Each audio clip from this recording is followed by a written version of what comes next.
Hello à tous, aujourd'hui on se retrouve pour voir ensemble les 3 règles pour une to-do list efficace.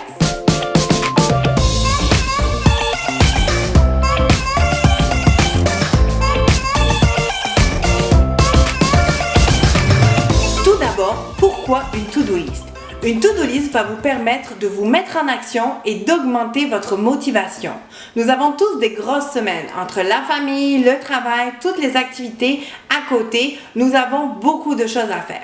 Le fait d'écrire toutes vos tâches sur une liste va vous permettre de libérer votre esprit et vous allez pouvoir être apaisé. Donc c'est certain qu'on ne veut pas faire des listes de tâches qui n'en finissent plus, mais on veut vraiment pouvoir apaiser notre esprit en mettant sur papier tout ce que nous devons faire. Le fait de créer une liste de tâches va augmenter votre productivité de 25%.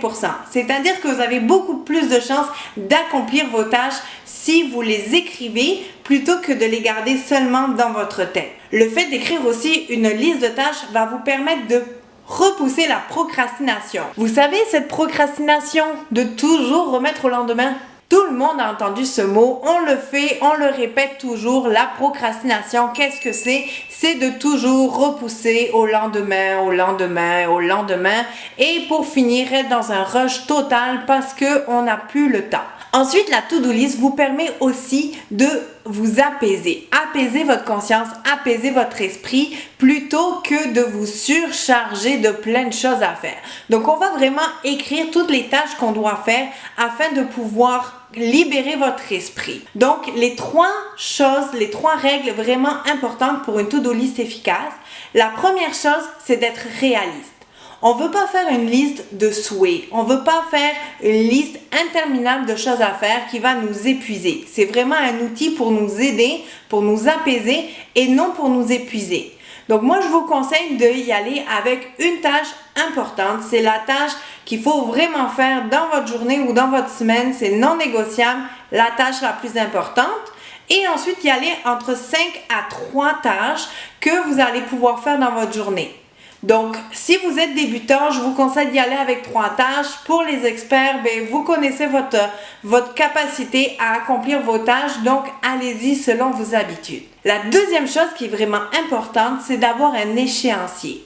Donc, un échéancier va nous permettre d'avoir vraiment le focus sur si on doit faire les choses dans la semaine, si on doit faire ça pour la journée même, si on doit faire ça pour l'avant-midi, l'après-midi ou dans la prochaine heure. Ça va vraiment nous aider à mettre des priorités et à savoir quoi faire à quel moment. Donc, allez-y avec des échéanciers, sinon vous risquez de toujours remettre au lendemain vos tâches et vous risquez de manquer de temps et d'être à la course pour finaliser vos tâches. La troisième chose vraiment importante à faire, c'est faire votre bilan. Le bilan est la chose la plus importante que vous devez faire quand vous faites des to-do list. Parce que c'est bien beau d'écrire des to-do list, si vous regardez jamais ce que vous avez accompli, à un moment donné, vous allez juste abandonner vos to-do list. Donc, pourquoi faire un bilan? C'est pour déjà célébrer nos victoires. C'est important de voir qu'est-ce que vous avez accompli et être fier de vous. Vous devez être fier de ce que vous avez accompli. La deuxième chose, c'est parce que ça va vous permettre d'analyser ce qui est fait ou ce qui n'est pas fait. Quand ce n'est pas fait, pourquoi ça n'a pas été fait? Est-ce que c'est parce que vous avez manqué de temps? Est-ce que c'est parce que ce n'était pas important pour vous? Est-ce que c'est parce qu'il y a eu des imprévus et vous n'avez pas réussi à les faire? Donc, en faisant votre bilan, vous allez pouvoir réinscrire pour la journée suivante les choses que vous devez faire et vraiment y aller selon votre analyse, si c'est important, si ce n'est pas important.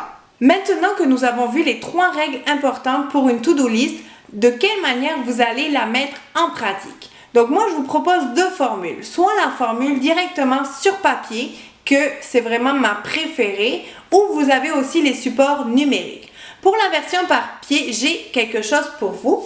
C'est ma to-do list. Donc, c'est vraiment une to-do list que j'ai créée pour vous et aussi pour moi en premier. C'est une to-do list que j'utilise vraiment à tous les jours qui me permet de pouvoir vraiment mettre par écrit toutes les choses à faire. Elle est disponible directement sur mon site internet où je vous offre un coffre à outils gratuit avec près de 10 fiches techniques où la to-do list est à l'intérieur. Donc, vous pouvez la télécharger. Je vous mets le lien dans la barre d'infos juste en dessous. Vous avez aussi les formats numériques si vous préférez être sur votre écran. Donc, vous avez soit l'application Google qui vous donne directement une to-do list dans votre gestionnaire de mail. Vous avez aussi l'application Wunderlist et Todoist qui sont pas mal similaires les deux. Je vous mets tout ça dans la barre d'infos. Donc, si vous avez aimé cette vidéo et que ces conseils ont été utiles pour vous, je vous encourage à mettre un pouce en l'air et à partager cette vidéo. Et on se voit très bientôt pour une nouvelle vidéo. Je vous embrasse. Bye bye.